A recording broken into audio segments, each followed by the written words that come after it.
Good morning from New York City.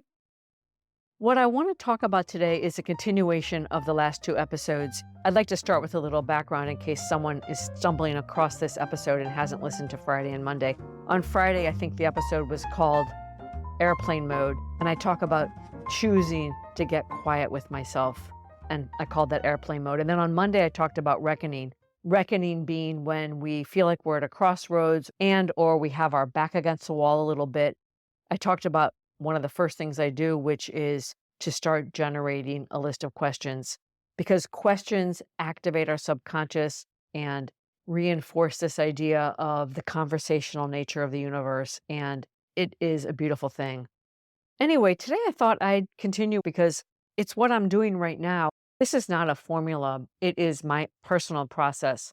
And I don't know, it may be useful to someone.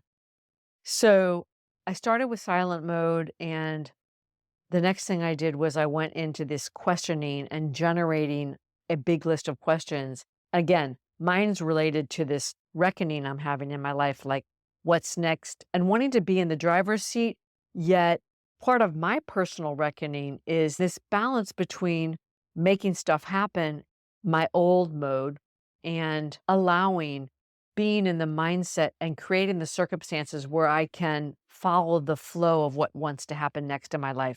That is definitely a recurring theme in my life. I've talked about it in the past. My unlearning of trying to will things forward, of making stuff happen, and moving to a place in my life where I'm more the observer and cultivating curiosity, being mindful, and tending to my own energy. Because fundamentally, I believe that life is about flow, and we're here to cultivate flow. We're not here to arm wrestle with life. We're not here to go upstream. Life is about identifying and doing more of those things that make you feel good, and that includes work. Anyway, back to my personal reckoning process. The other thing that I've always loved to do is mind mapping. So often when people hear that word, they say, "What does that mean?" For me, mind mapping started when I was running my business and I had so many things on my mind that I would either get highly agitated or completely overwhelm myself and shut down. So mind mapping was a way of dumping everything that was in my head onto the paper to look at it and make sense of it. It was almost like something I did to soothe myself. Mind mapping is also a very creative thing to do. So on Monday, I shared a couple of the questions to give you some sense of what I mean by generating questions. And on the mind mapping, what I did is I selected several of those questions and I put the question in a circle and I started writing lines off of the circle and answering the question. It's a way of actually seeing what I think.